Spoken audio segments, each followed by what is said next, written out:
Ladies and gentlemen, direct your attention to the screens as America's Ready Task Force Bragg demonstrates their capabilities for their Commander-in-Chief.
Task Force Bragg, conditions are set. Steel 3-9, move the HIMARS from the hide site into the firing position. Over. This is Steel 3-9, acknowledge, break. Gator 4-0, this is Steel 3-9, fire mission, target number Delta Tango 4547, over. This is Gator 4-0, fire mission.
23, laid in safe on Delta Tango 4547. Alpha 11, laid in safe on target ID, Delta Tango 4547.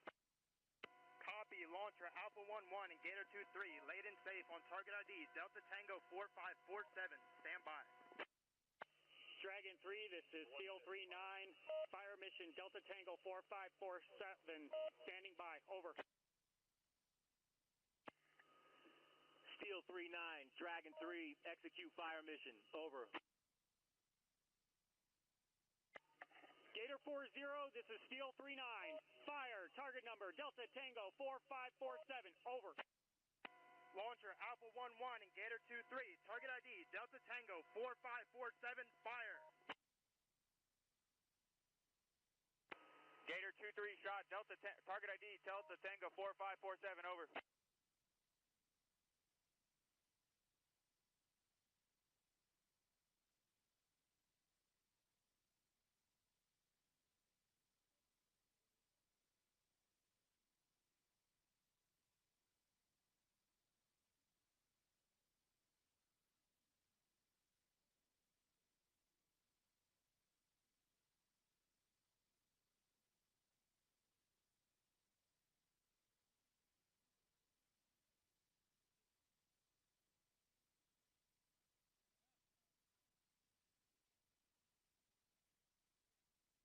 Roger, shot, target ID, Delta Tango 4547, stow and go.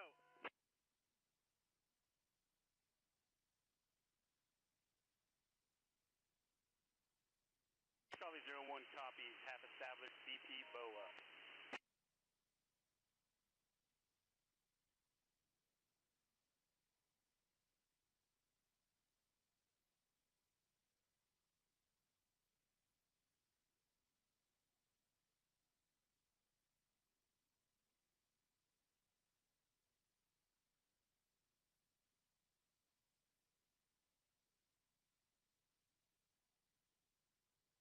Dragon 3, this is Steel 39, enemy ADA suppressed, over.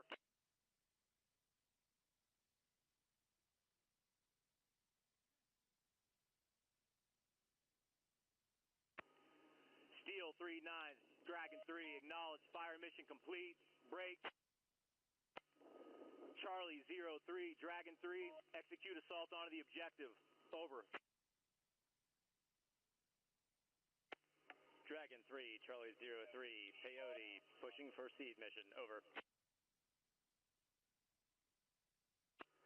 PD 41, Dagger 99, call in with heading for clearance. PD 41, cleared hot, cleared hot.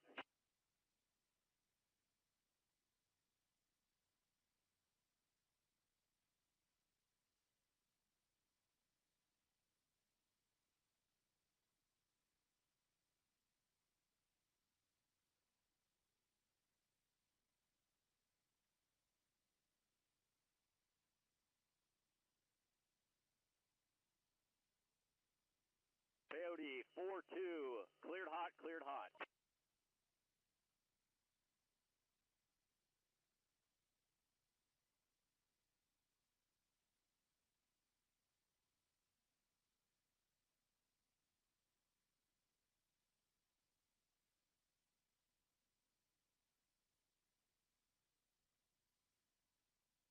Copy, 2 away, 45 seconds.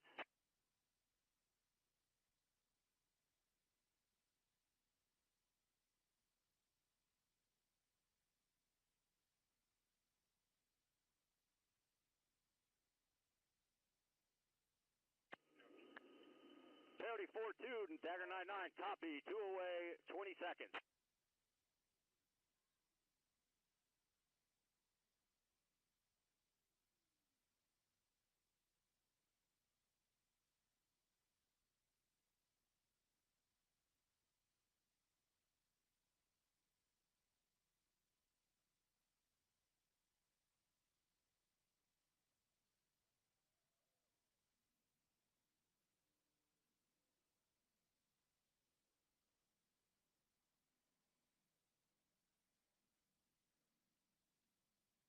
Copy, splash.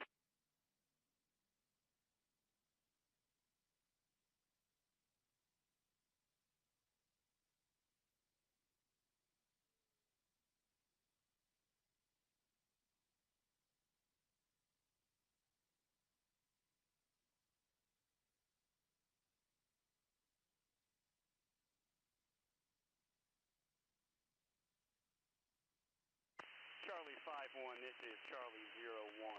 Execute, execute, execute. Over. Dragon 3, this is Charlie 03. Half force inbound. Pre-assault fires commencing shortly.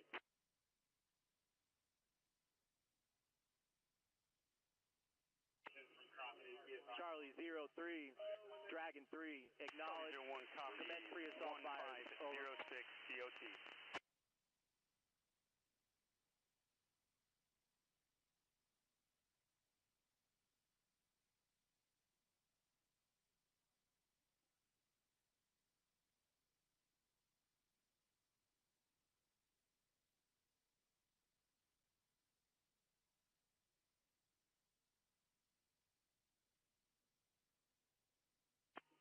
Task Force Bragg, Dragon 3, we are 1 minute till pre-assault fires. Over.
Charlie 01, copy. HLZ ice.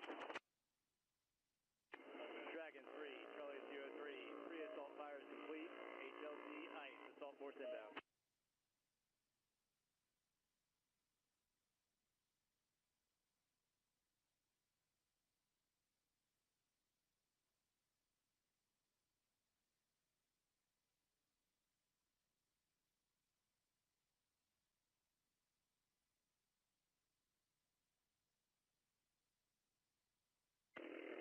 Dragon 3, Charlie 03, assault force rep. Wheels down, HLZ blue, HLZ net. Over.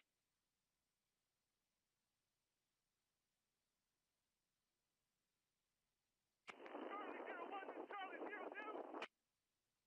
Go for Charlie 01.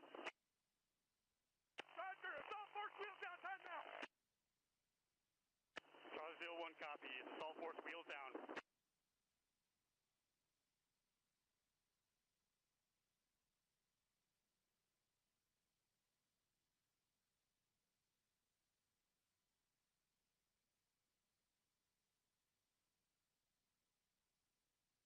Away! Charlie 01, copy. Intel complete. Rotors away.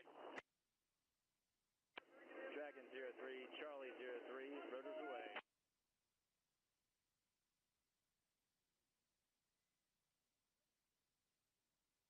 Charlie 01.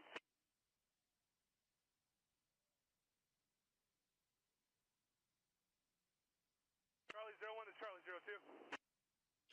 Go for 01. Roger, retreat breach, all target buildings, break. We're troops in contact, interior building 101 and 102, how copy? Charlie 01 copies, green breach, all target buildings. Troops in contact, interior 101, 102. Dragon 3, Charlie 03, green breach, building 101, 102, 103, over. Charlie 01 copies all.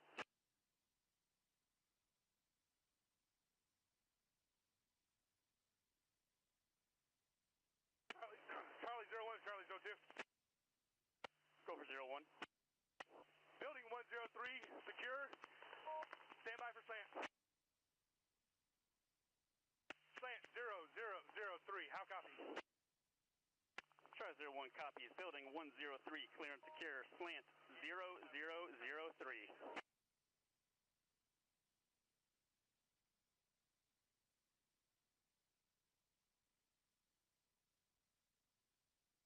Charlie 01 to Charlie 02. for 01.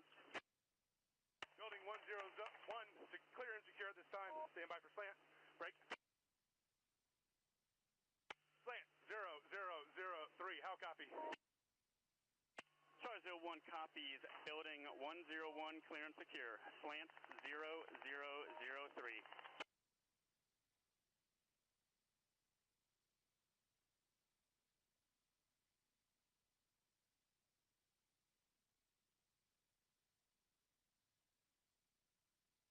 This is 0.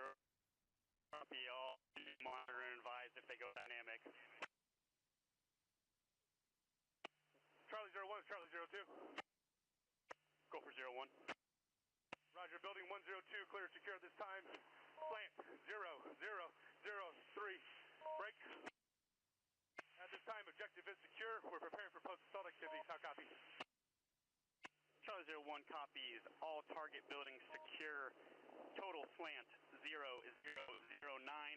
Assault force prepping for post-assault activities. Over. Roger. Next call. Dragon 3, Pushing one cell exterior, building 101 to the south.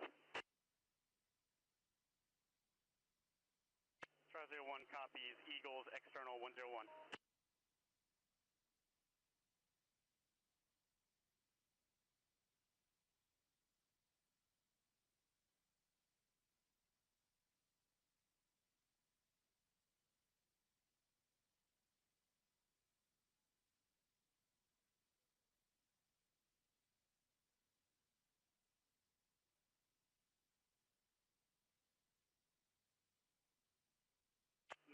Net call. Enemy reinforcements approaching 500 meters northeast, pushing DAPs to conduct air to ground. Over. 02 copies all.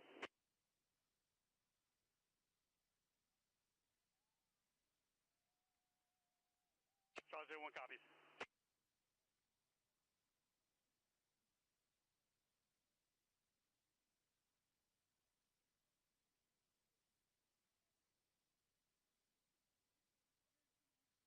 One is Charlie 02. Go for 01. Roger, we've begun functional defeat of the TEL. Burning 1 minute. Copy, burning 1 minute.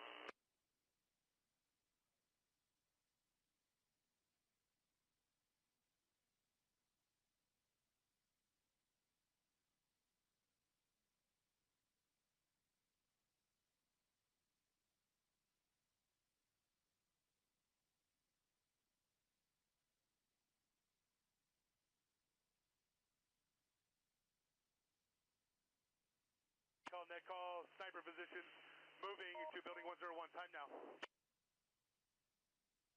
Charlie 01 copies. Charlie 01, Charlie 02. Go for 01.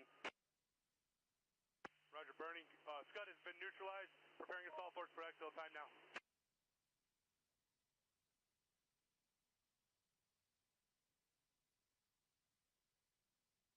Charlie 51, this is Charlie 01. Copy, threat neutralized. Charlie 02, this is Charlie 01. Copy, Scud has been neutralized, prepping for exfil. Charlie 02, this is Charlie 01. Go for 02. Air to ground engagement complete. Enemy reinforcements destroyed. How copy, over? Charlie 02 copies all. Break. Travel 27, Bravo 41, pushing from BP Boa to the overhead. 2 minutes. Charlie 01, this is Charlie 02. Travel 27, Bravo 41, checking in as Bragg. Go for 01. Dragon 3, this is Charlie 03. Defeated, assault force prep for exfil, and waiting for lift. Over. Charlie 01 copies. Assault force postured for exfil. Over. 02.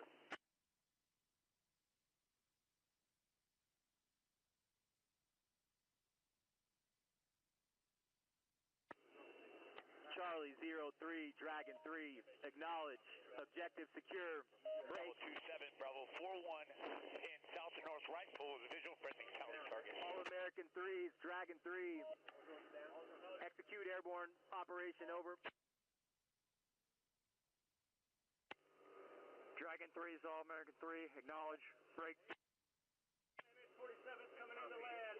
Q Ferry 3, All American 3. Execute airborne assault. Over.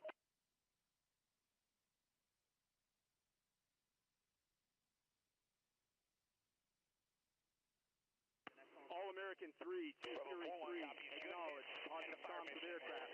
2 T-27 inbound and deep pallets of sustainment.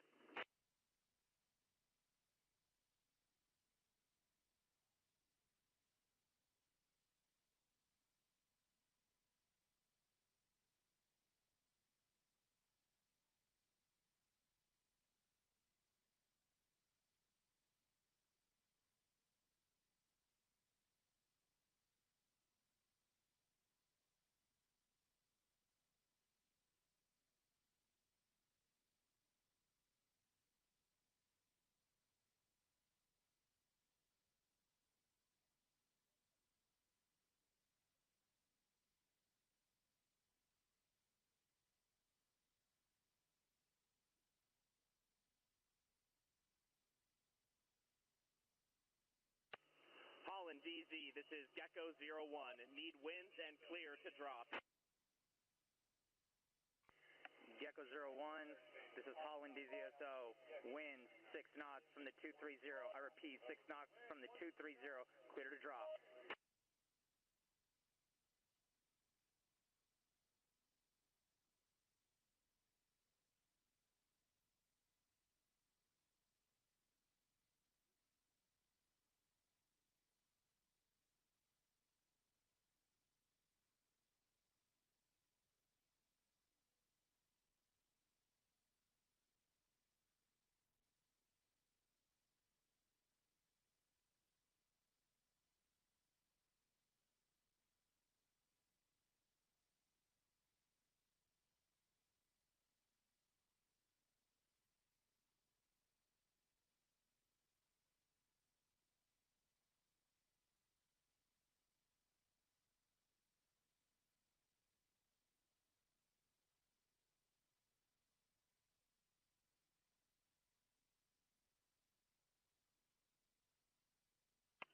Task Force Bragg, Dragon 3.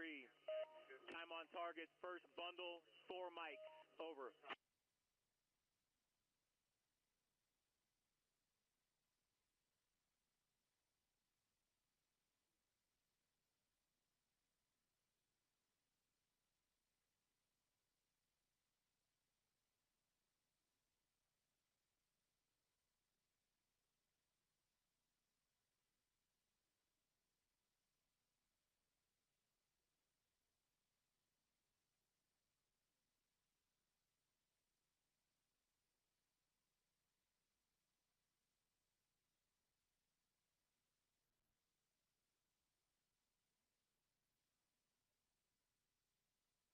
Gecko 01, this is Holland DZSO. Winds 6 knots out of the 230. I repeat, 6 knots out of the 230. Clear to drop.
DZ, this is Gecko 01, 8 bundles away.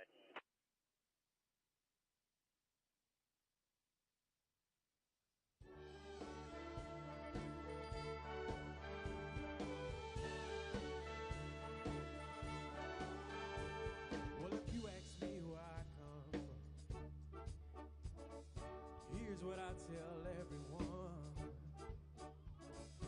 I was born by God's dear grace in an extraordinary place. All-American 3, 2 Fury 3, last With pallets the on ground. stars and Drop them stripes cleared for personnel drop. and the eagle fly.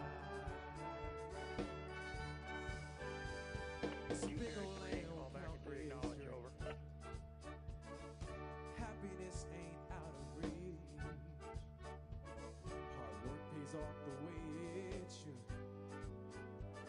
I've seen enough to know we got it good. With the stars and stripes and the eagle fly. Here we go. There's a lady that stands in the harbor of we believe. And there's a neighbor, the price that it costs to be free. No, it ain't the only place on earth, but it's the only place that I prefer. Raise my kids, my daddy did. To love my wife the same way. Where the stars and stripes and the eagle fly. Yes, there's a lady that stands in the harbor of what we believe. And there's a bell that still echoes the price that it costs to be free. I pledge allegiance to this flag. If that bothers you, well, that's too bad. But if you got proud and you're proud to do, we could use some more like me and you. Where the stars and stripes and the eagle fly.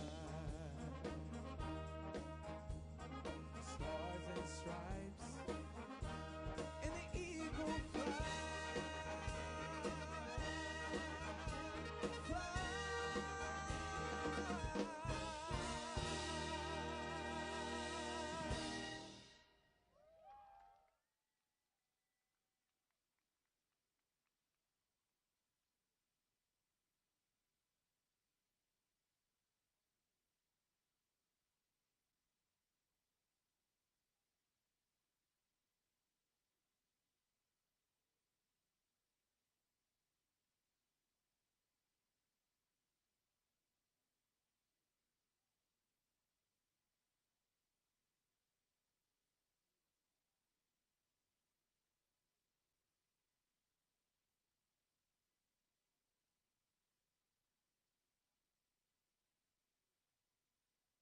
Holland DZ, Jill 40, request surface winds and drop clearance.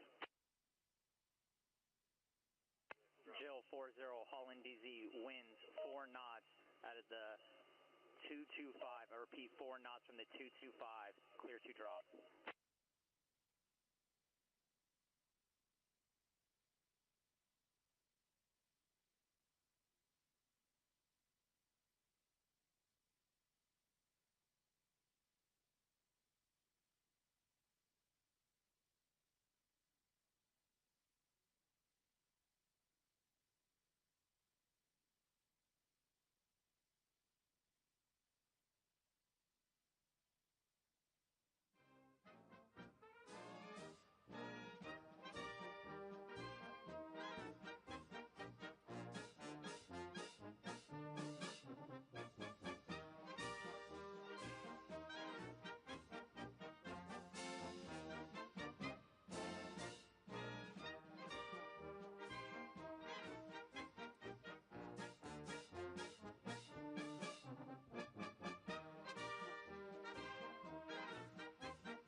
daughter and a son.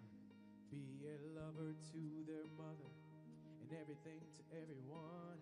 Up and at 'em bright and All-American 3, I'm 2 all Fury 3, business in my C-130 suit. personnel drop Yeah, complete, I'm dressed up C-17, for 1 minute success. out. From my head down to my boots, I don't do it for This is the All-American money. 3, acknowledge, There's C-130 bills drop that I complete, over. can't pay. I don't do it for the glory, I just do it anyway. Providing for our futures, my responsibilities.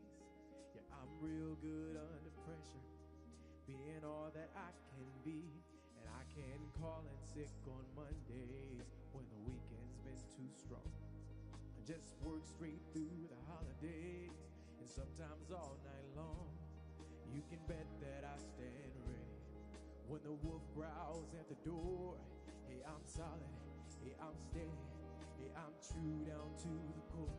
And I will always do my duty, no matter what the price. I've counted up the cost, I know the sacrifice.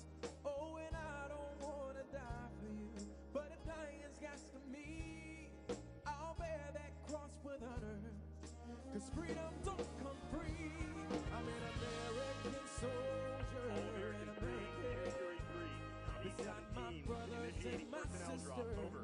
I would probably take a stand. This is All-American 3, When acknowledge, liberty is in jeopardy, I will always do what's right.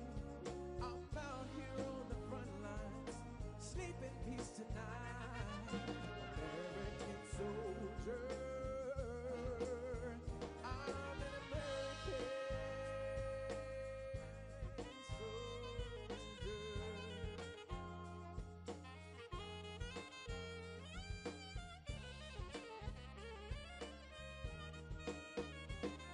An American soldier, an American.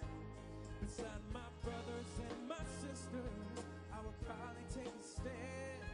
When liberty's in All-American jeopardy, 3, 2 Fury I 3, will last jumper always do away. what's right. I'm out here on the front lines, sleep in peace tonight. American soldier, I'm an American. An American, an American soldier.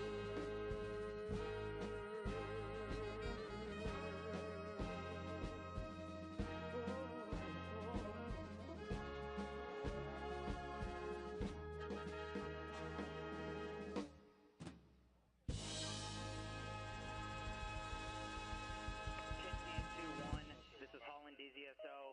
All jumpers on ground. I count 593 on ground.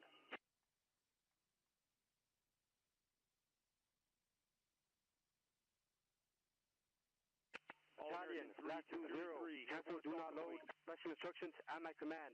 Delta Tango 0045, Delta Tango 0047, over. Dragon 3 is All-American 3, airborne assault complete, Cancel, over. do not load. At my command. Target number Delta Tango 0045, over. Black 20, Hunter 0. Cancel, do not load. Special instructions at my command. Target number Delta Tango 0047.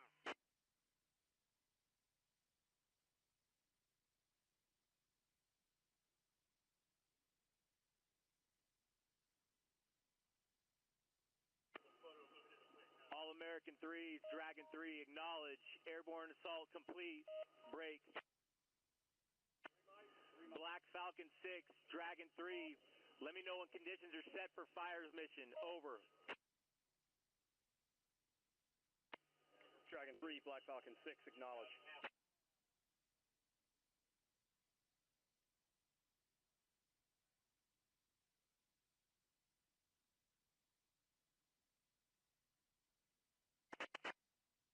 Black 20, D10, ready on target number Delta Tango 0045, over. Carter's ready on target number Delta Tango 0047. Roger, battalion ready.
3, this is Black Falcon 6. Conditions set for fire mission, over.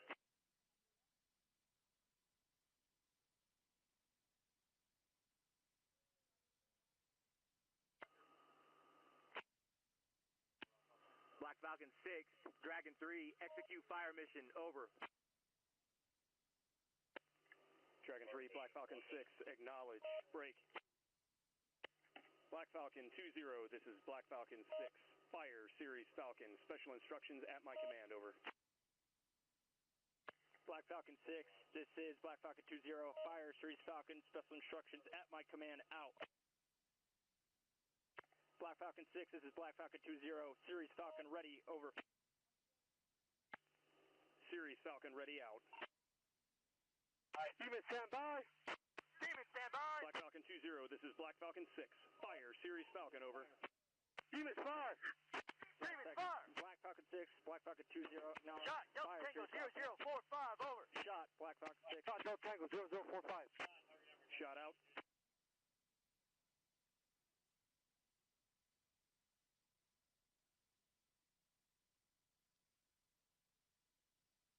Splash, Delta Tango 0045, over. Flash, Delta Tango 0045. 20, splash, Series Falcon, over. Splash, Series Falcon out.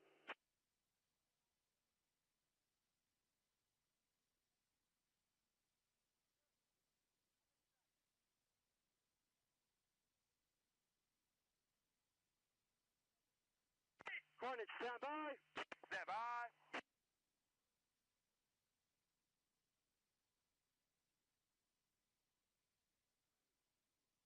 Hornet, fire. Fire. Shot, talking about Delta Tango 00457. Shot, Delta Tango 0047.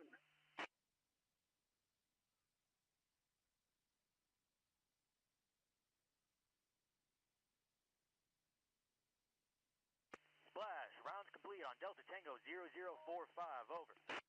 Late splash, talking about Delta Tango 0047. Flash, Delta Tango 0047.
Carnage rounds complete on talking about Delta Tango 0047. Run complete, Delta Tango 0047. Series Falcon, over. Rounds complete, Series Falcon out. Black Falcon 20, this is Black Falcon 6, end of mission, Series Falcon, 1 infantry platoon and 3 BMPs destroyed, over. Black Falcon 6, this is Black Falcon 20, end of mission, Series Falcon, 1 infantry platoon and 3 BMPs destroyed, out. Dragon 3, this is Black Falcon 6, end of mission on Series Falcon, over.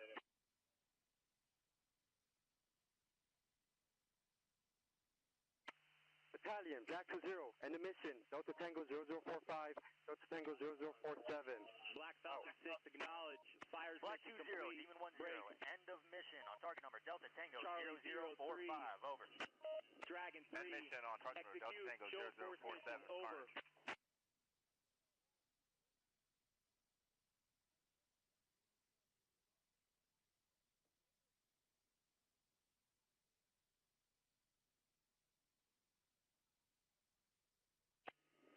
Dragon 3, Charlie 03, Coyote show of force pushing now. ETA 2 mics, over.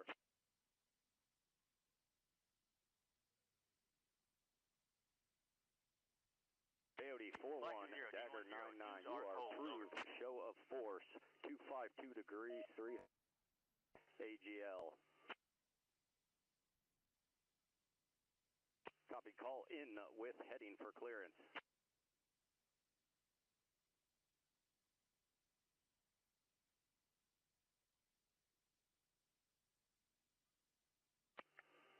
Continue from IP Falcon.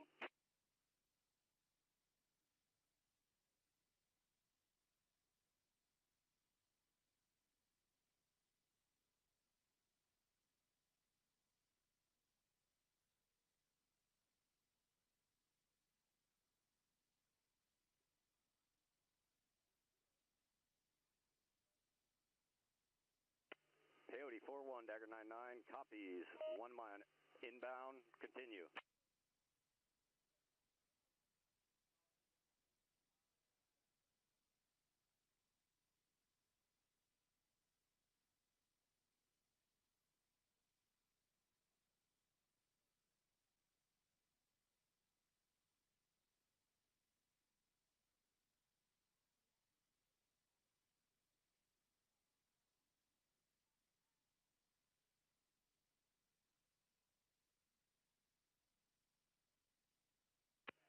Coyote 41, Dagger 99, visual, good heading, call wings level.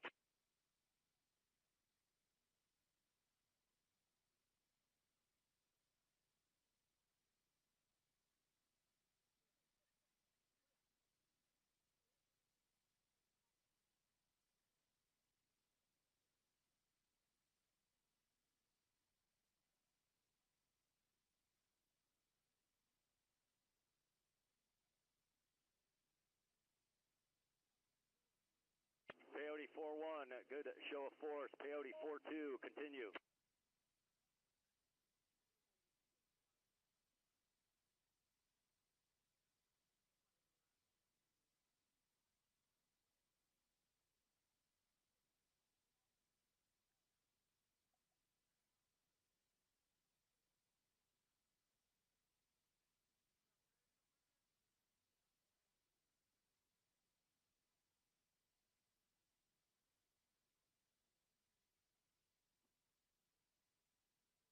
Peyote 4-2, copy, left pole, clear the airspace.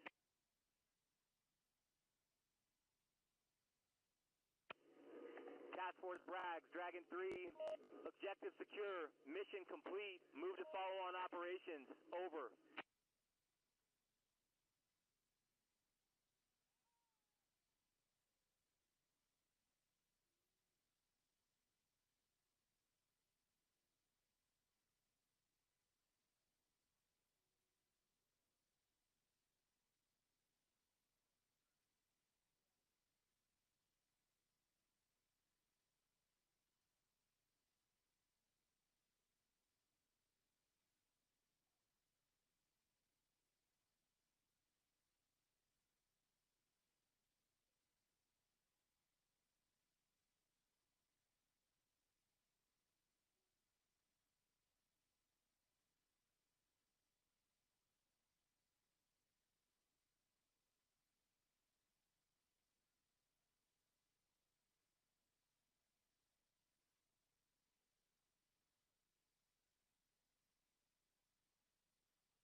so we can sleep in peace at night when we lay down our head.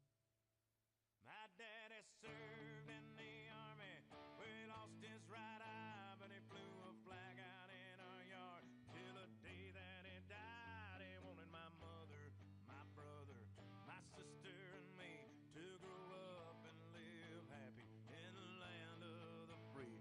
Now this nation that I love is falling under attack.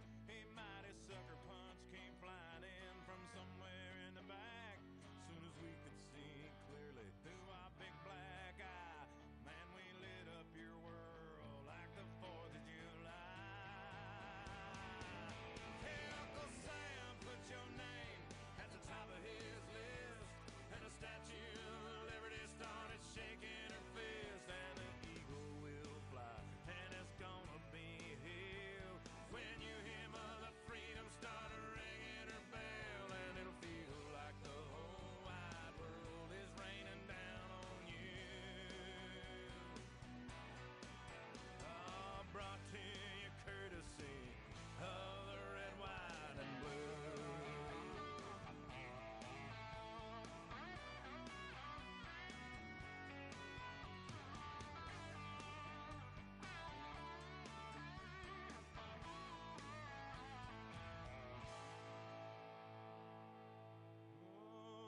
Justice will be served and the battle will rage. This big dog will fight when you rattle his cage. You'll be sorry that you mess with the U.S. of A.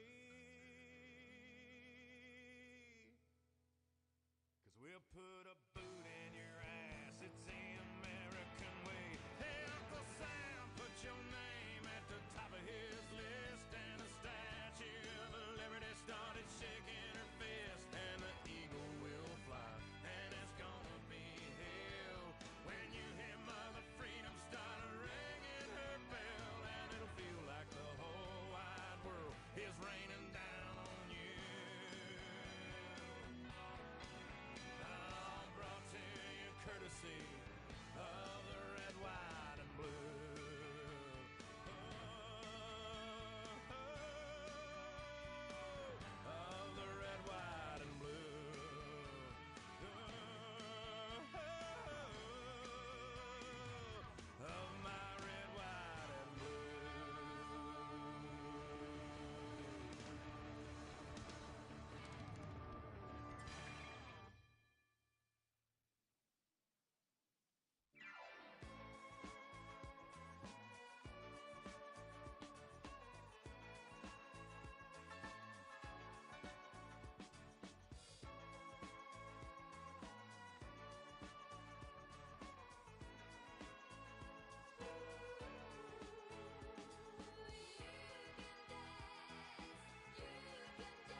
Ladies and gentlemen, please welcome the 29th Secretary of Defense, Pete Hegseth.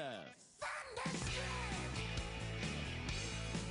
Thunderstruck! Yeah, thunderstruck! Thunderstruck!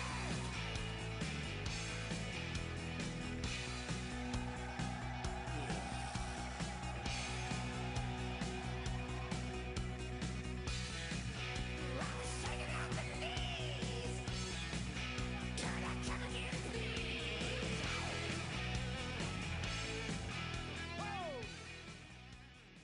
Well, good afternoon, Fort Bragg.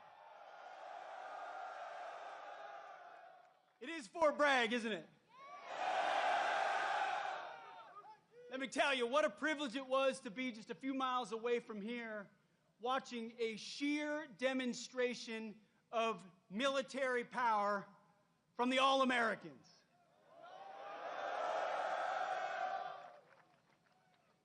It's incredible. I wish every American could stand in that field and watch 600 paratroopers fall from the sky after preparatory fires and assault on the objective. That's sheer American firepower. But you know what I wish Americans could also see? What I get a chance to see every day, what other members of the cabinet get to see every day, which is our Commander-in-Chief, President Donald Trump, putting America first.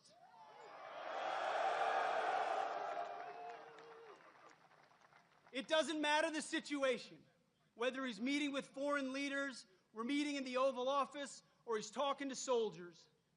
He's the same leader we know and love. He's laser focused on America first, on peace through strength, and on supporting our American warfighters and vets.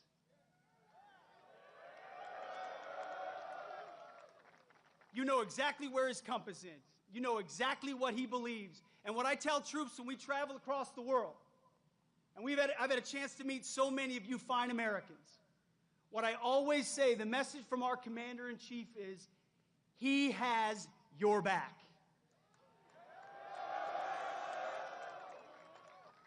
That matters. Let me tell you, I've been, not that long ago, in shoes and boots similar to yours. And when I was going on a mission, or I was about to take part in something that was uncertain, involved complications, the fog of war, all I wanted to know was that my company commander, battalion commander, brigade commander, division commander, and my commander-in-chief had my back when I had to do difficult things on behalf of the nation, where politicians in air-conditioned offices don't understand, and they want to second-guess. President Donald J. Trump has your back.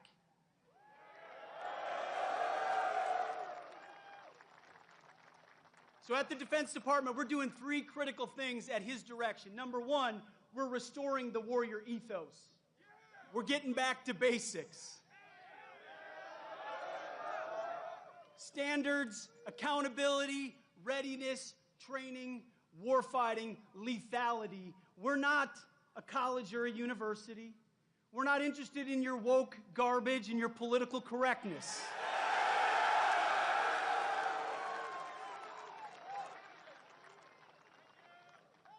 We're warfighters who close with and destroy the enemy on behalf of our nation when we come home, to those we love, because we don't fight because we hate what's in front of us. We fight because we love what's behind us. That's what makes the American soldier different. So we're restoring the warrior ethos back to basics. We're also rebuilding our military. We'll have the first $1 trillion budget. You will have the best equipment in your hands to stare down the enemy. From multi-billion-dollar platforms to the best rifles, to the best equipment, to hypersonics and drones and fighters and jets, ships and carriers. Everything you need, President Trump will make sure you have. We're rebuilding the military after 4 years of deferred maintenance.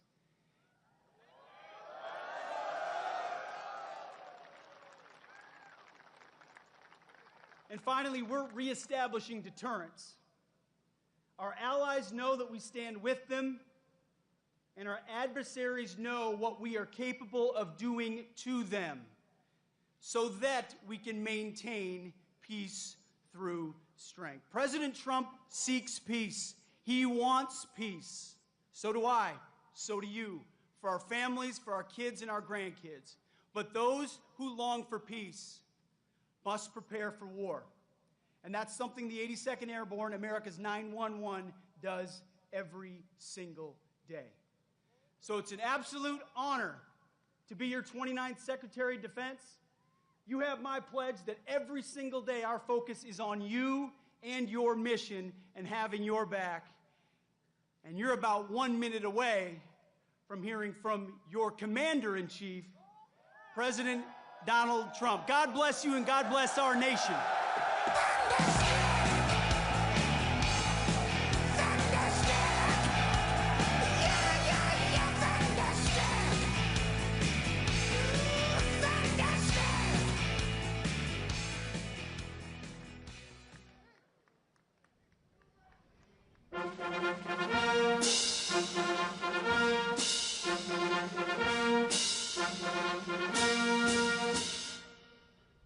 Ladies and gentlemen, please welcome your Commander-in-Chief, the 45th and 47th President of the United States, President Donald J. Trump.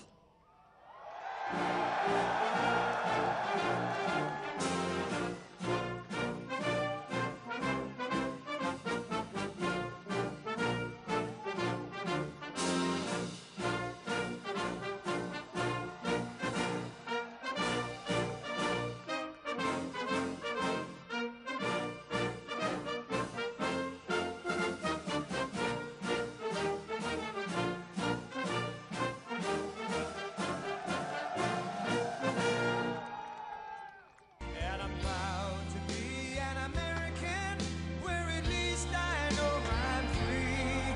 And I won't forget the men who died, who gave that right to me. And I gladly stand up next to you and defend her still today. 'Cause there ain't no doubt I love this land. God bless the USA.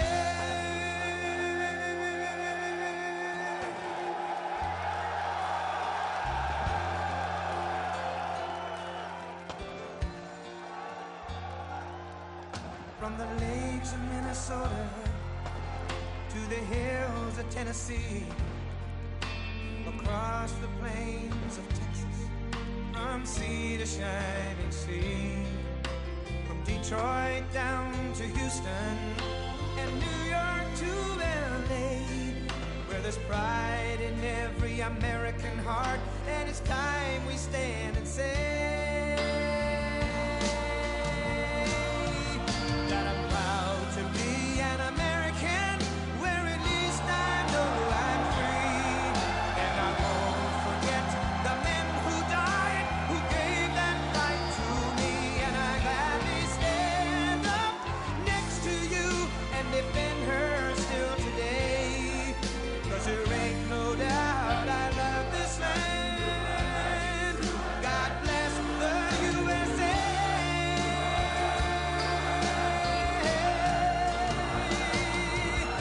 And I'm proud to be an American, where at least I know I'm free. And I won't forget the men who died, who gave that right to me.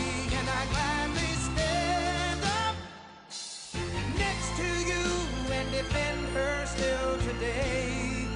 'Cause there ain't no doubt I love this land. God bless the USA.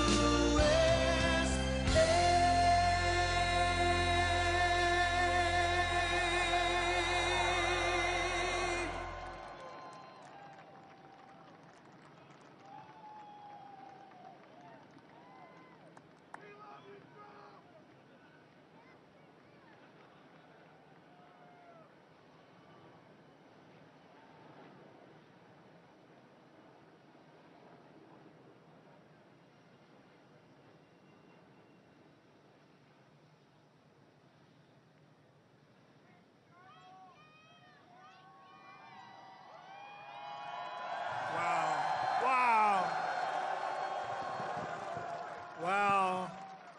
That's a That's a beautiful sight, and it's a beautiful sight to be with you in a place called Fort Bragg.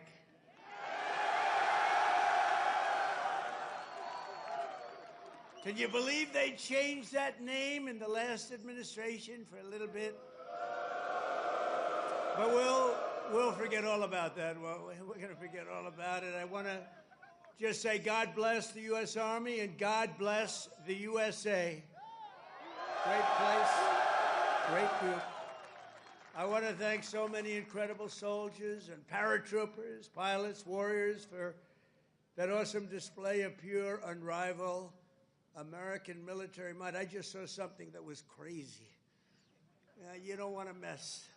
I've been saying a long time, we have the best. Nobody even comes close, but they just gave me a display that you might be lucky not to see it because it's a little scary.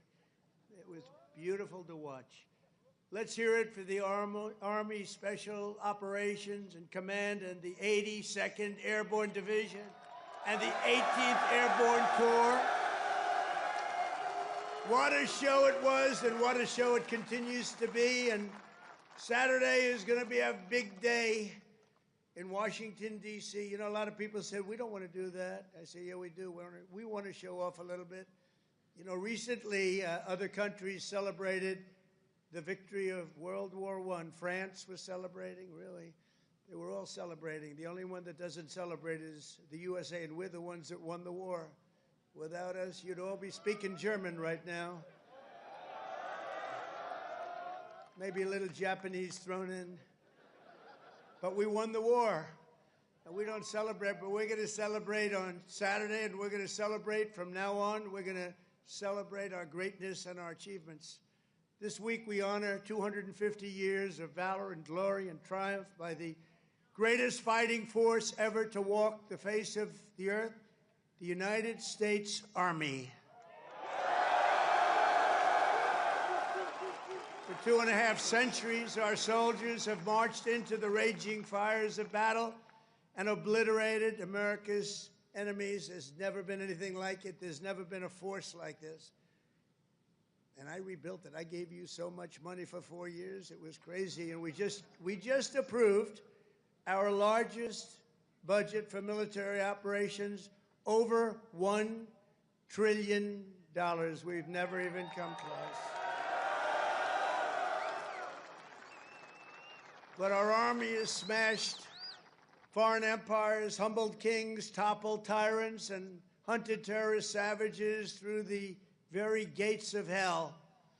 Our soldiers do not rest until they win. You know that better than anybody. From June 1775 to June 2025, those foolish enough to challenge America's army have been met with unyielding strength, unbreakable spirit, and unstoppable, overwhelming force.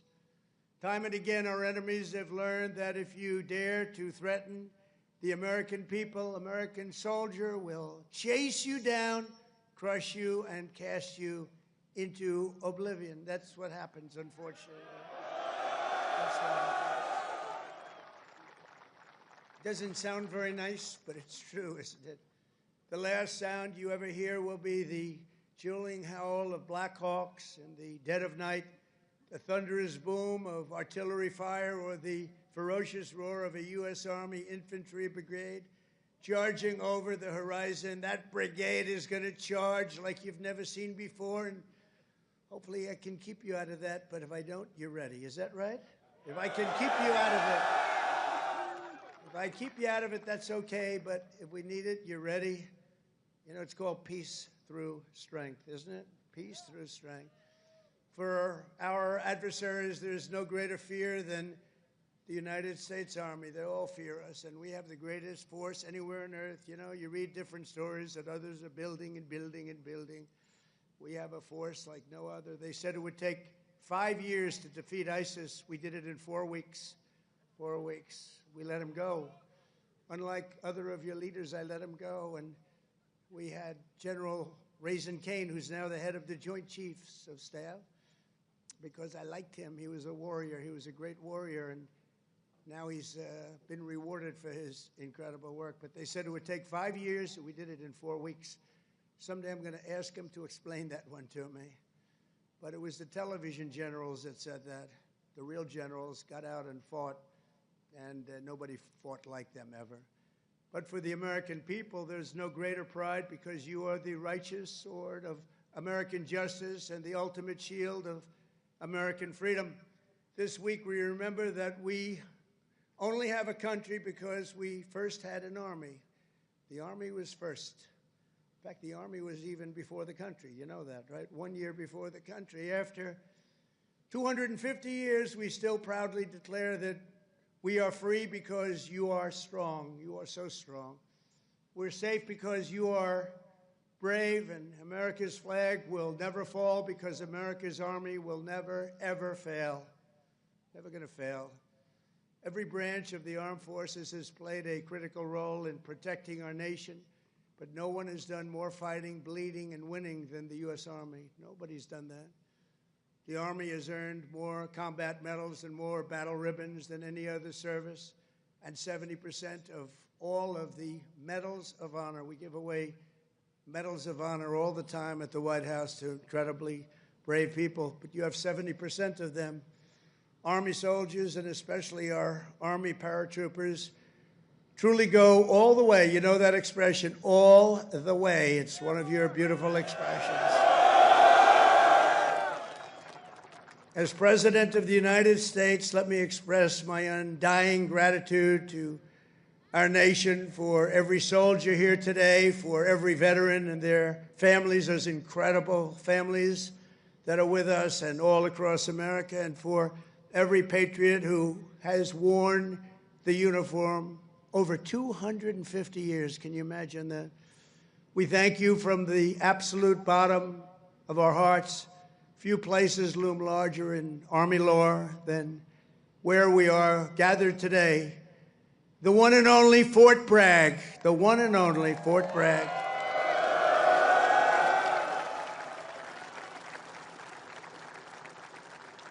But remember, it was only that little brief moment that it wasn't called Fort Bragg. It was by the Biden administration, not Trump. I had nothing to do with it. We got it changed. We said, you know, I came here numerous times, and everybody, they kept saying Fort Bragg, Fort Bragg. I said, you know, it's not the name, but then I was making a speech. I said, what do you think I should call this place? Call it Fort Bragg. I said, Fort Bragg, how you doing? We won a lot of battles from this place, and that's the way it is. It wasn't even close. When Pete and some of the generals came to see me, I said, not even close, not even close. This is the home of the Green Berets, the Sky Dragons, and the all-American 82nd Airborne. We know what 82nd Airborne Division. This is where the GIs who won the Second World War learned to pack their parachutes and push howitzers and go right into those C-47s with lots of arms and push them right out those big, beautiful doors and wield their bayonets and pry the enemy from the hedgerows of the French countryside. France needed us badly. We were there. A lot of people needed us badly. They still do, maybe worse than ever. It was here in this soil that the Army forged the medal that held strong at Bastogne. It was here the mighty paratroopers earned their wings before they rained down death from above to liberate Sicily, Normandy, and even the Netherlands. That's right. We saved the Netherlands. Every inch of this base is steeped in the legacy of those warriors who have said with pride, "Sir, I trained at Fort Bragg, sir." That was pretty cool. And that is why we restored the historic name of this very, very special place. I don't know if it could be the same place. Fort Bragg is in, that's the name. And Fort Bragg, it shall always remain. That's never going to be happening again.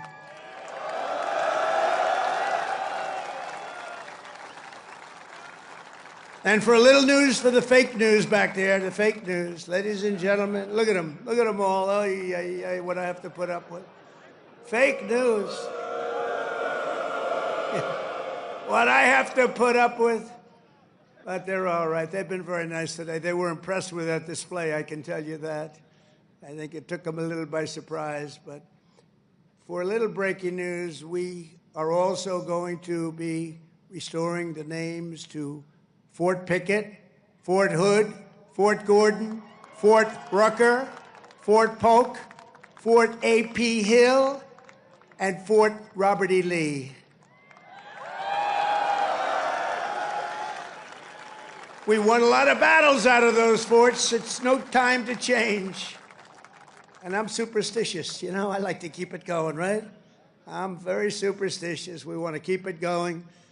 So that's a big story. We just announced that today to you for the first time. They said, why didn't you wait till Saturday? I said, I can't wait. I got to talk to my friends here today. This is a record crowd. You know, you never had a crowd this big. That's an honor. You think this crowd would have showed up for Biden? I don't think so. I don't think so. I don't think so. Maybe I'm wrong. Maybe I'm wrong. I want to thank so many great leaders here today, including Secretary of Defense Pete Hegseth, who's been great. By the way, Pete, thank you. Great. And he went through the wars, you know? Pete went through the wars. He had to get through a very hostile group of people that I think really don't want to see America be great again, maybe, or something. But he persevered, and he got there, and he's doing a fantastic job. Great job, Pete. Thank you very much. Secretary of Veterans Affairs, Doug Collins, a fantastic man. Thank you, Doug. You're doing a great job. Doing a great, great job. Way, way up from the last administration, Veterans Administration. It's way up. You saw the recent poll. The people are happy. They weren't happy a couple of years ago. They were really happy 5 years ago. But it went downhill from there. We did so much. We got you medical. If you had to wait, if you had a delay at all, you go out to see a private doctor. We pay the bill. You take care of it. You don't wait for 6 months and end up getting very sick on something that could have been done with a little shot or a pill. We did that. Then they wanted to drop that. I said, we're not dropping it. But, Doug, I'm proud of you. I just heard some great things. Thank you very much. The Secretary of the Army, a really brilliant young guy, went to Yale. Can't have everything. Top student, Dan Driscoll. Thank you. Thank you, Dan.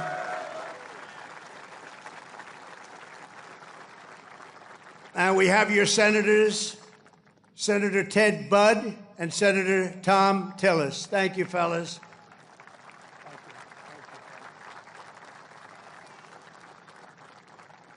Congressman Richard Hudson, Pat Harrigan. Where's Pat? Pat?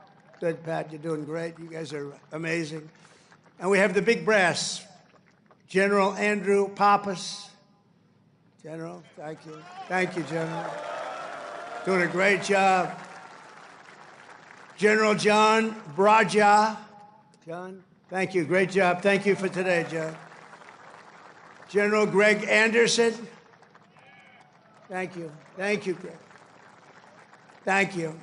Sergeant Major of the Army, Michael Weimer.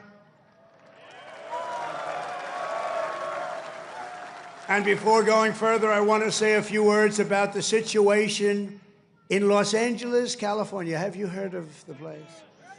Where I've deployed thousands of National Guard troops and hundreds of Marines to protect federal law enforcement from the attacks of a vicious and violent mob. And some of the radical left, they say, oh, that's not nice. Well, if we didn't do it, there wouldn't be a Los Angeles. It'd be burning today, just like their houses were burning a number of months ago. Generations of Army heroes did not shed their blood on distant shores only to watch our country be destroyed by invasion and third world lawlessness here at home, like is happening in California. As Commander-in-Chief, I will not let that happen. It's never going to happen.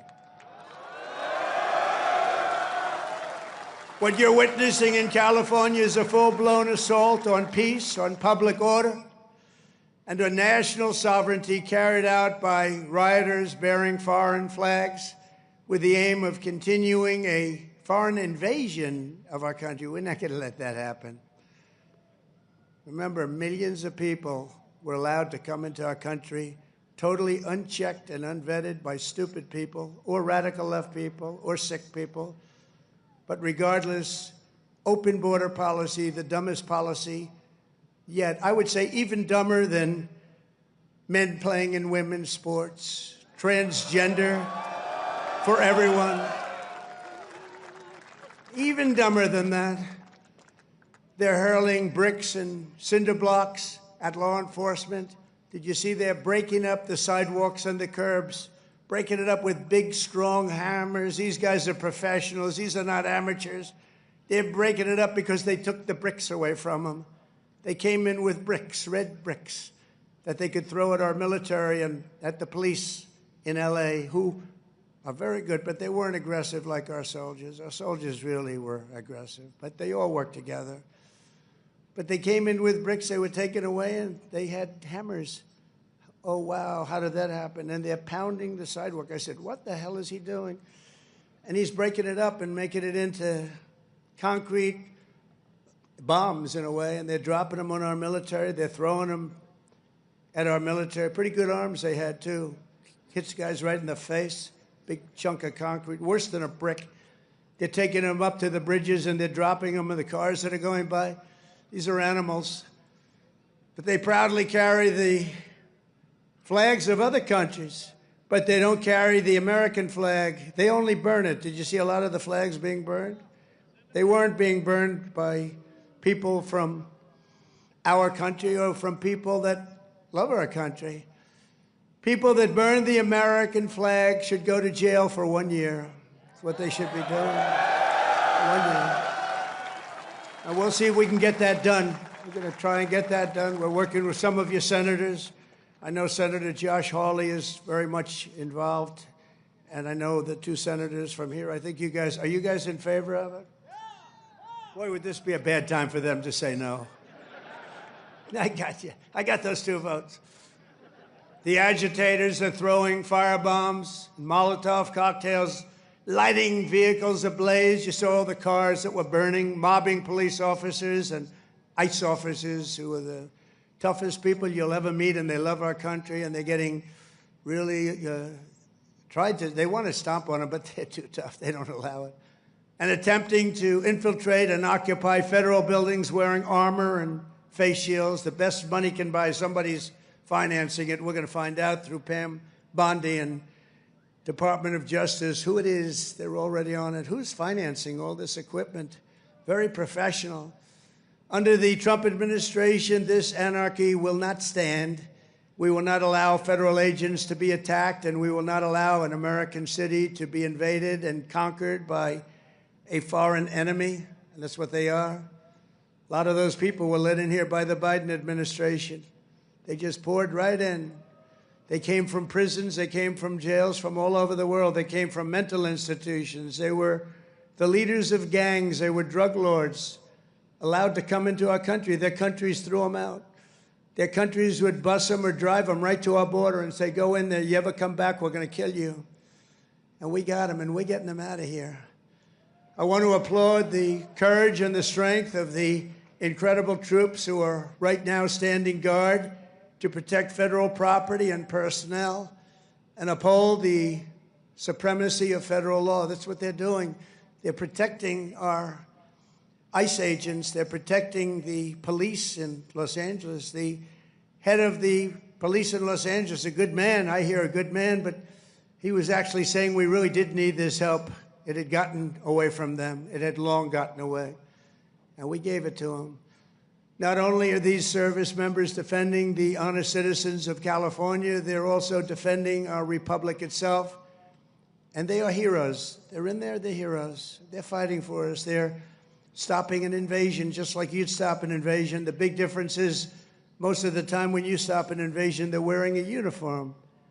In many ways, it's tougher when they're not wearing a uniform because you don't know exactly who they are. In Los Angeles, the governor of California, the mayor of Los Angeles, they're incompetent. And they paid troublemakers, agitators, and insurrectionists. They're engaged in this willful attempt to nullify federal law and aid the occupation of the city by criminal invaders. That's what it is. They're invaders, no different. Their position is that the rioting will not stop unless ICE withdraws from Los Angeles and ceases the enforcement of federal immigration law. In other words, they came in here illegally. Many of them came out of prisons and jails, the most heinous people. They came from all over the world. They came from the Congo in Africa. They came from Asia. They came from the prisons of these places. They were put into the United States and allowed to stay here because we had a grossly, grossly unfit president who listened to whoever was operating the auto pen. And they allowed these people to stay. And by the way, I've known this guy for a long time. He was never the sharpest bulb. But you know what he was? He wasn't a radical left lunatic. He never dreamt about open borders. He never said that when he was of sound mind, which actually was a very long time ago. So sad what they've done to our country. I will say that without question, however, you're seeing the financial numbers. We've now got the hottest country anywhere in the world. And 6 months ago, it was the coldest country. We're being laughed at all over the world.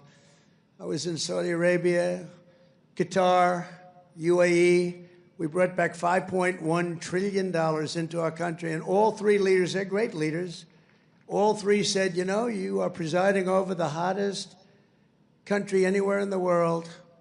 And they said the exact same thing. They said 6 months ago, it was the coldest country. I'll tell you, it changed on a date. You know what November 5th was? It was the election of a president that loves you. And that's when it all changed. That's when it all changed.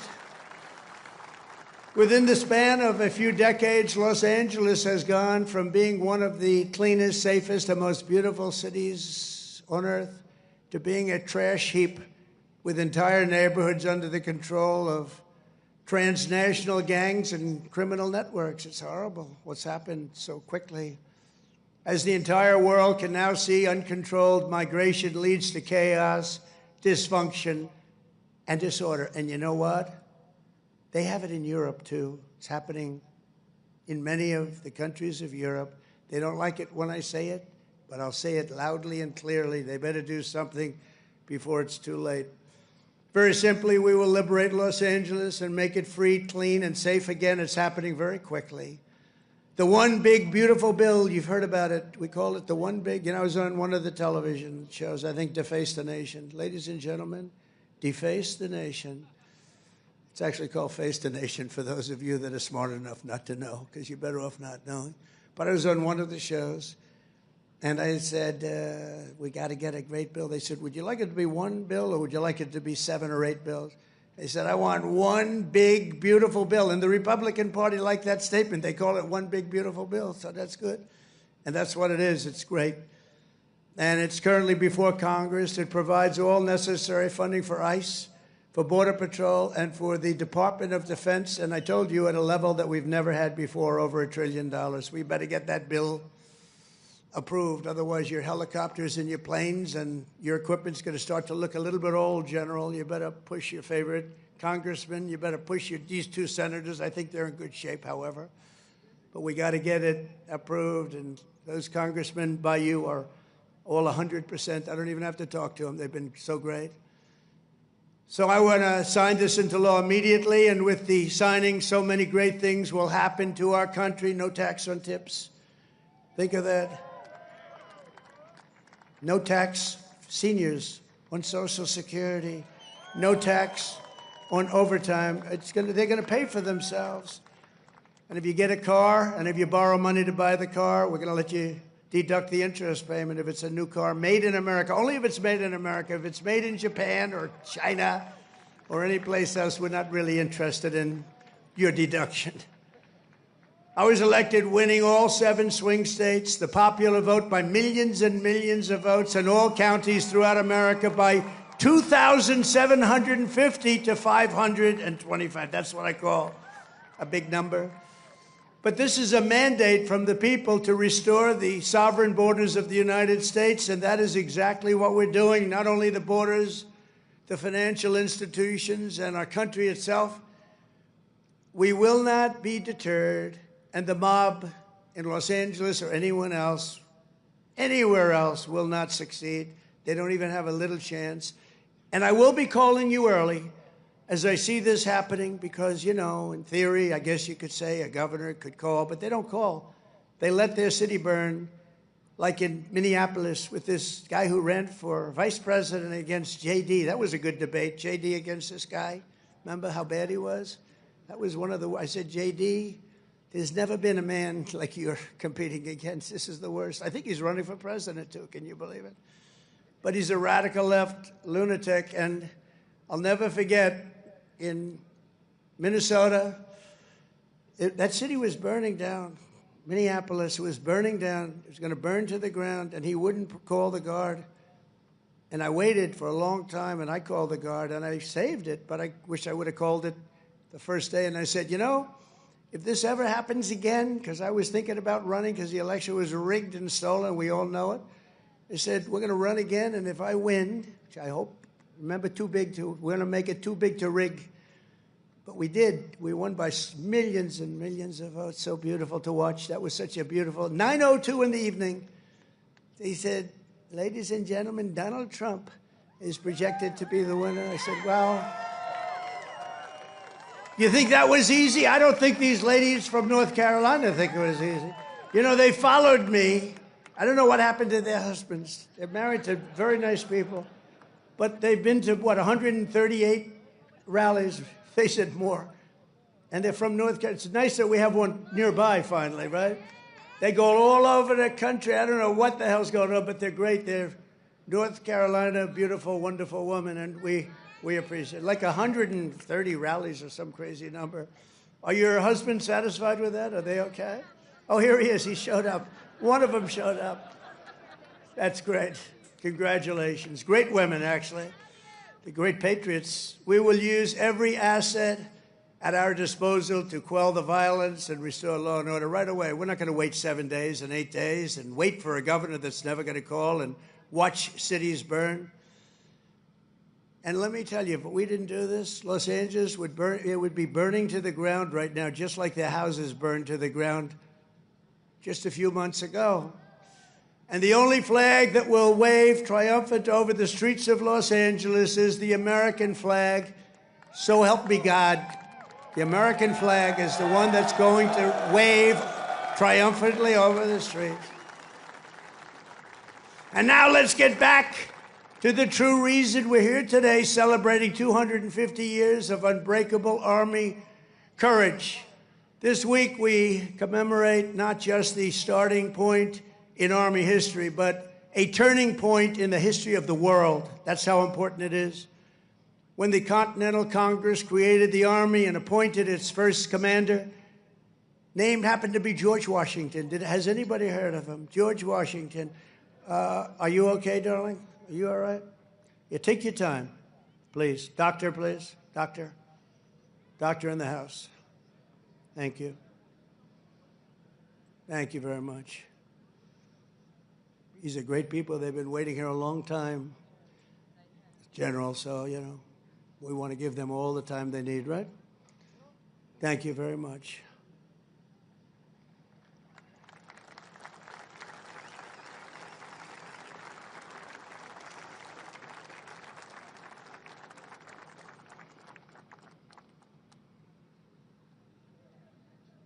Greatest people in the world. They're amazing.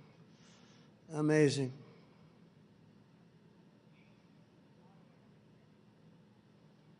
Oh, good. Thank you very much. Thank you.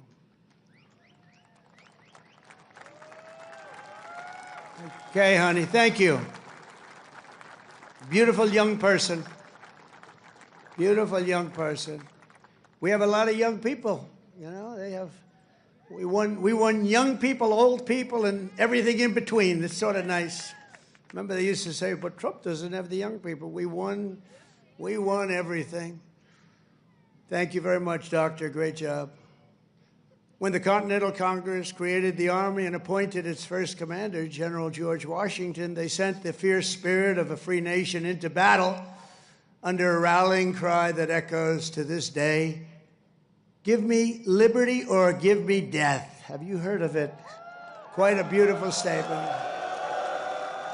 Think of what that means. Give me liberty or give me death. I know exactly what that means. Just 3 days after the birth of the Army, the great patriot, founding father, Dr. Joseph Warren, was on the front lines as a soldiers stood totally outnumbered and outgunned at Bunker Hill. They had a group of soldiers against them that was supposed to be, in that day, unbeatable. Warren's mother had begged him, "Son, please don't do it." She said, "Please, please don't do it. Don't risk your life for even the patriot cause, please."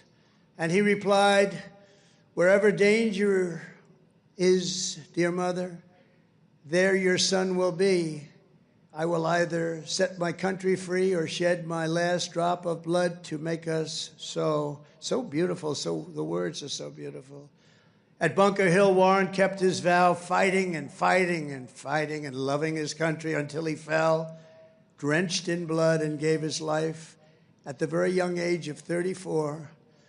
Exactly 250 years later, we are joined by Dr. Warren's great-great-great-great-great-grandson, and it's 7 generations down, and now an Iraq war veteran, retired Army specialist, Scott Warren, is here with his daughter, Sergeant E5 Carrington Sanders of Fort Irwin. I want to just, where are you? Where would you be in this big crowd? Thank you very much. What an honor. What an honor. You look great, too, by the way. You really look great. Thank you very much. What a great family. But you carry in your veins the love and devotion of a martyr for American liberty. Please stand. Just put that hand up once more for the people, because they want. Thank you very much. You're looking good. Looking good. Good genes. Good genetics. Thank you both. Thank you very much.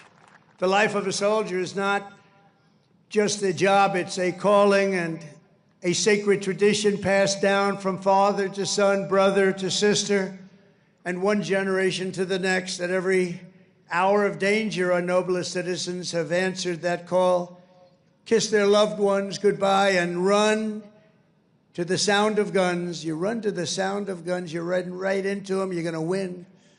When the British tried to reconquer our young nation in 1812, 1,000 Americans at Fort McHenry fought off a British invasion fleet, 5,000 strong. They say it was unstoppable. Lieutenant Francis Scott Key, you all heard the name, watched from Baltimore Harbor as the Army kept Old Glory flying high. Many people died. Deeply inspired, he wrote a poem in tribute to Army courage and American pride, known today as the Star-Spangled Banner, or our national anthem. Great. 8 generations later, we're joined by a descendant of Francis Scott Key, who has spent 2 decades in uniform, Major Kyle Key of Army National Guard fame. Please, Major, where are you, Major? Thank you. Thank you. Looking good, too. What's going on here? These guys they all come from a very fine strain of blood.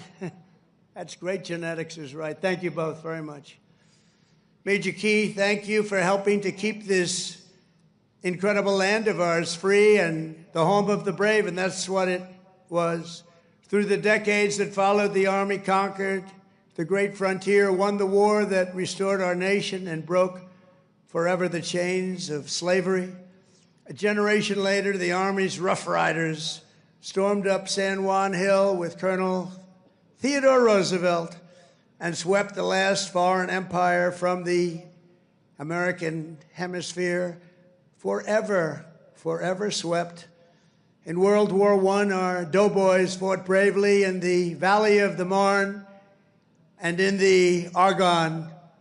There in 1918, a devout Tennessee Christian named Alvin York, you know that name, charged across an open field towards the German machine guns. They were firing at levels at that time that nobody had ever seen before. They were knocking down everything in their way, including giant trees were coming down.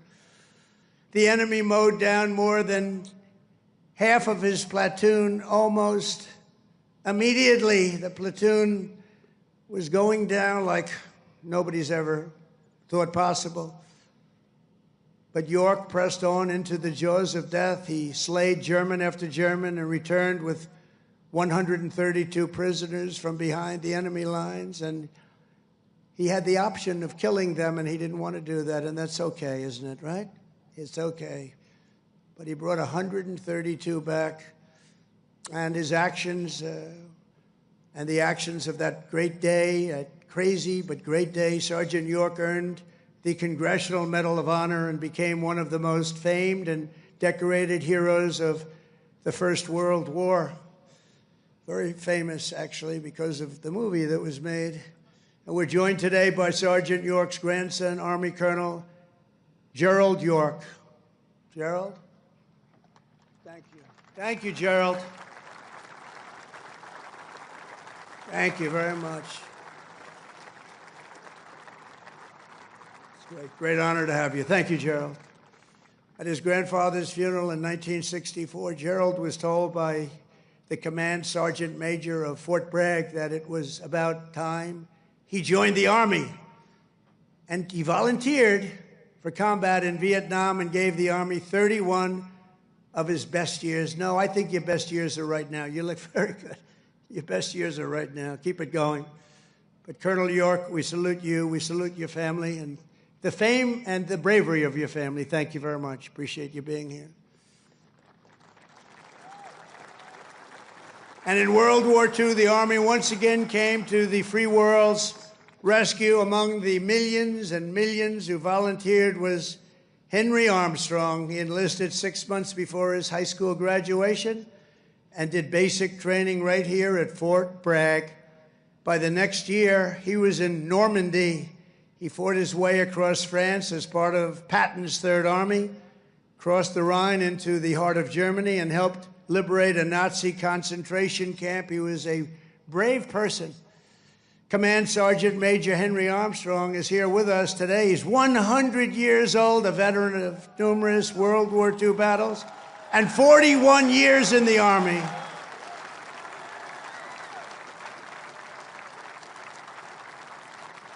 Thank you. Wow. These are great, amazing people. Thank you very much. Great. Thank you very much. He's joined by his grandson, Army Major Dennis Armstrong. Dennis, I assume that's you, right? Thank you, Dennis. And Dennis's wife, Captain Shelley Armstrong. They love the military, and they love our country. Thank you very much. Shelley, thank you very much. Appreciate it. And their son, Tanner. Where's Tanner? Let me see. Oh, he looks good, too. They all look good. Tanner might look the best, actually. Thank you very much. Who's an active duty staff sergeant in the 82nd Airborne right here in Fort Bragg. He could right now run for office, I think. He's very popular. In Korea, our warriors held the front line in the battle against communism and liberated millions and millions into the light of freedom. To Vietnam, we sent some of the toughest men who ever wore Army boots and olive drab. One of them was Joe Marm of Pennsylvania. He was 23 years old when his platoon was ordered to rescue soldiers surrounded by the enemy in the Battle of Ia Drang. Lieutenant Marm charged into heavy fire, killing 4 enemy soldiers in the brush before sprinting across 40 yards of open field. His teammates could not believe he was doing it, actually, they said. He then tossed a grenade that killed 8 Viet Cong gunners, plunged into the trenches, and killed still more before being shot in the jaw, badly in the jaw. He successfully cleared the way for his men to save their stranded comrades, and frankly, for his men to save their own lives. He was unbelievable.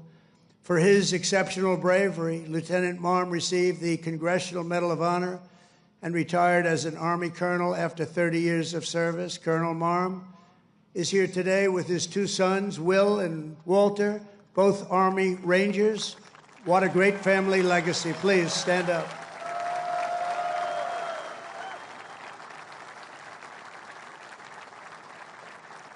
How's your jaw feeling? All right? The jaw? It's all right? Looks pretty good. I wish mine looked that good. It's very good. Thank you very much. Great family. Appreciate it. Real heroes. In the modern era, our soldiers have charged into the darkest caves and ventured into the most God-forsaken places to vanquish the forces of radical Islamic terror from the face of the earth. In 2007, Chief Warrant Officer Eric Phillips was stationed at a remote outpost in the Afghan mountains when a massive Taliban force attacked from all sides. He thought he was finished. For 3 hours, he led a hellacious counter-assault to successfully repulse the enemy in close combat. In the same deployment, Eric again repelled an attack by a vastly larger enemy force, saving countless lives. For his spectacular gallantry, Chief Phillips earned the Distinguished Service Cross and the Silver Star, becoming among the most highly decorated warriors of any branch in the war on terror. Actually, he is the most decorated, and it's not even that close. Many, many battles, many, many medals. And he's with us today, Chief Phillips. You did us all proud. Please stand up, Chief Phillips. Thank you. Thank you very much. Thank you. You are Army strong. Thank you very much, Chief. From the American Revolution until today, the story of the Army is the tale of an unbroken chain of American patriots who gave all they had for this country. It is the saga of epic men like Washington and Jackson, Grant and Custer, Pershing and Eisenhower, Patton and MacArthur, Wild Bill Donovan, and the great General William Yarborough, father of the Green Berets. You know that, the Green Berets? You know that? William Yarborough. It's a story of fabled units like the Old Guard, the Iron Brigade, the Big Red One, the Buffalo Soldiers, the Harlem Hellfighters, the Tuskegee Airmen, the Screaming Eagles, and George Patton's Hell on Wheels. They called it Hell on Wheels. When he was after you, it was not good. The weapons of war have changed with every generation, but the unflinching loyalty of the American soldier has always remained the same. The Army has always stayed true to its motto, "This we'll defend." You know that. This we'll defend. Army warriors who have laid down their lives for America rest by the thousands in the sacred soil of Arlington and Gettysburg, Anzio and Manila, and to far-off places known only to God. We owe everything to them. Today we renew our devotion to the cause of liberty for which they so selflessly lived and fought and so bravely died. There could be no greater tribute to their memory than to prepare the Army to dominate America's enemies for the next 250 years and more than that. That's why under the Trump administration, we're focused on restoring the spirit of the U.S. Armed Forces. No soldier ever volunteered for the Army to be lectured about transgender diversity or inclusion. You don't want to hear that. Transgender for everybody. We don't do that. America's patriots joined the Army to kick down doors, storm beaches, kill terrorists, and win America's wars. That's what we want. And that's what you want.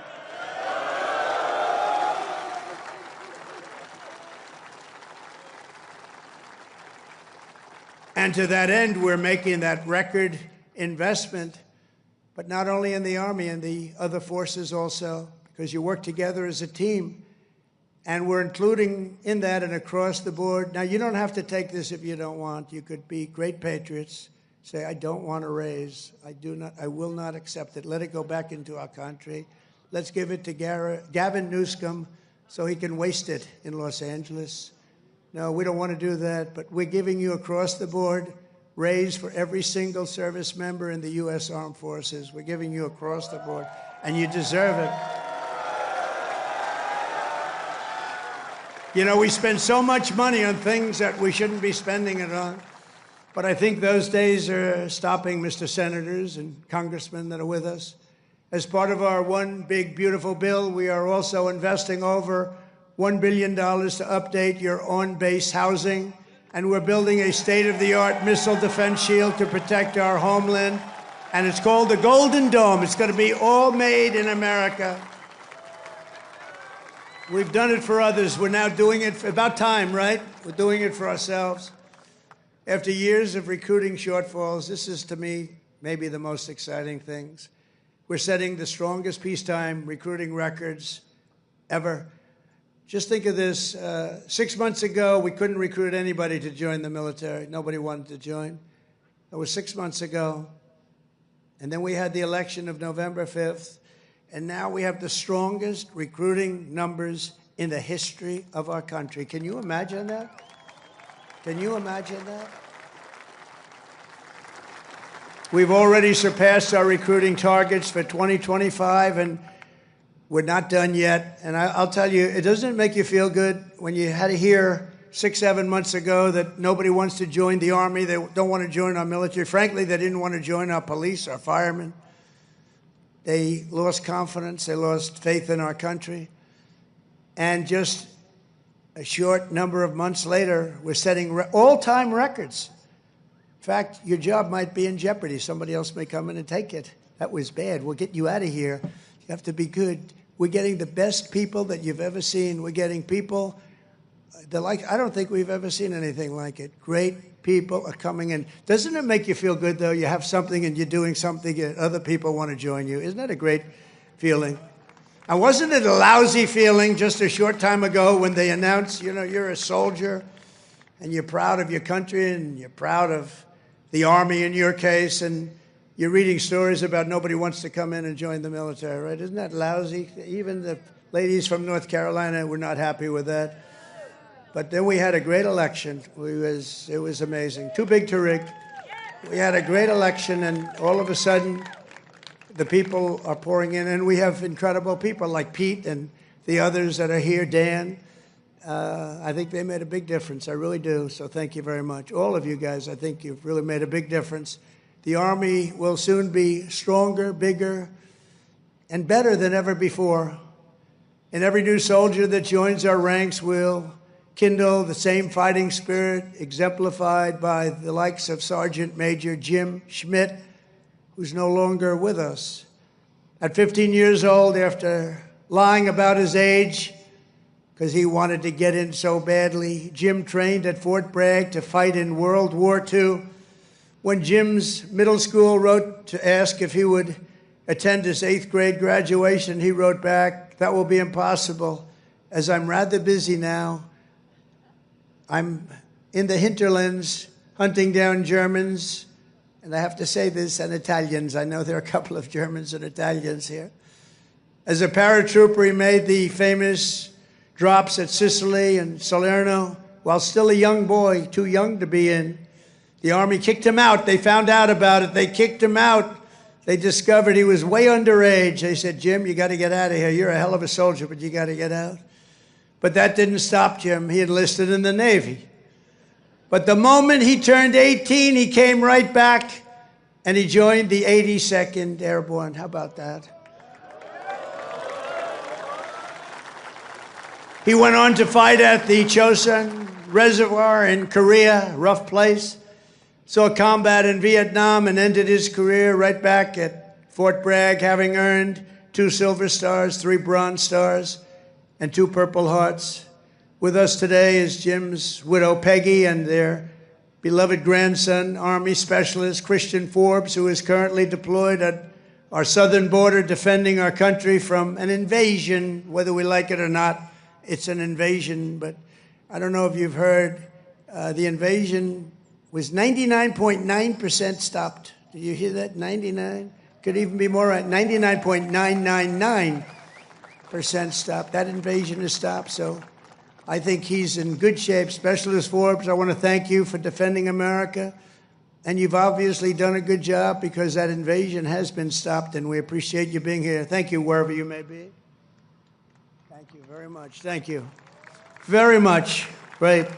We stopped that sucker, didn't we, huh? We stopped it. Thank you very much. Each and every one of you here today carries in your souls the love, strength, and courage of millions upon millions of Army patriots who came before you. Your uniforms bear the same stars and stripes that our ancestors carried to victory at Yorktown, across the Great Plains, and over our Rockies, up the Missionary Ridge, down through the streets of Paris. That's right, we went down the streets of Paris. We got to help our allies, don't we? Across the sands of North Africa and onto the shores of Omaha Beach, into the blood-soaked hills of Korea. And it was a West Point graduate named Buzz Aldrin who first planted our great American flag on the face of the moon. We know that. Now it's your turn to carry that flag forward and to add your own daring deeds into this chronicle of triumph and legends. Now it's your duty to shield the flame of freedom that was first lit 250 years ago by the heroes of Concord Bridge and Bunker Hill. Standing before you today, I am more confident than ever that in the days ahead and every generation to come, the U.S. Army will heap glory upon glory upon glory upon us all. You will protect every inch of U.S. soil, and you will defend America to the ends of the earth. Wherever danger is, there the U.S. Army will be. Another beautiful phrase. Whatever peril comes our way, whatever menace threatens our people, you will stand strong, you will be proud, you will charge hard, and you will keep that flame lit, that beautiful, beautiful flame. You're going to keep it lit. You will hold the flag high, and you will do something that's become quite a famous little phrase also, but you're a hell of a lot braver than me. You will fight, fight, fight, and you will win, win, win. Thank you. God bless you. God bless our soldiers, and God bless the U.S. Army. Thank you very much. Thank you, everybody.